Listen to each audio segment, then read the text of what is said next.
It all started one sunny afternoon when I received a letter from my homeowners association HOA. As I opened the envelope, I could hardly believe what I was reading. The HOA was fining me $35,000 for something so absurd, my curtains. Apparently, they were deemed ugly and violated the community's aesthetic standards. To say I was shocked would be an understatement. The fine was so outrageous, I thought it was a mistake. I never imagined something as trivial as window curtains could lead to such a massive penalty. After the initial shock wore off, I realized that I had to fight back. I wasn't going to let this arbitrary fine slide. So, I did some digging into the HOA's rules and found that there were no specific guidelines regarding curtains. They had simply decided that my curtains, which I thought were perfectly fine, didn't fit their vision of the neighborhood.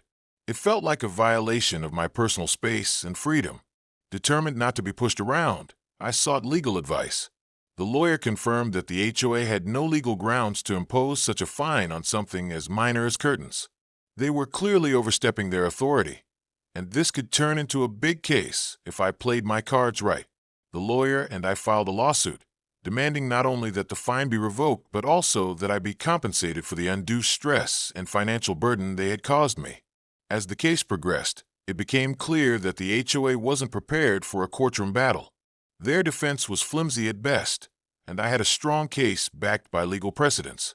During the trial, it became obvious that the HOA had been bullying homeowners for years with similar fines, hoping that most people would just pay up without question. But this time, they had met their match. When the verdict came in, I couldn't believe my ears. Not only was the fine dropped, but I was awarded double the amount I had originally been fined, $70,000, as compensation for the stress, harassment, and wrongful fine. It was a sweet victory, not just for me, but for anyone who had ever felt bullied by an HOA. In the end, I didn't just get justice for my ugly curtains. I sent a message to the HOA and to anyone who thought they could control people's lives with arbitrary rules. It was a huge win, and I walked out of that courtroom with my head held high.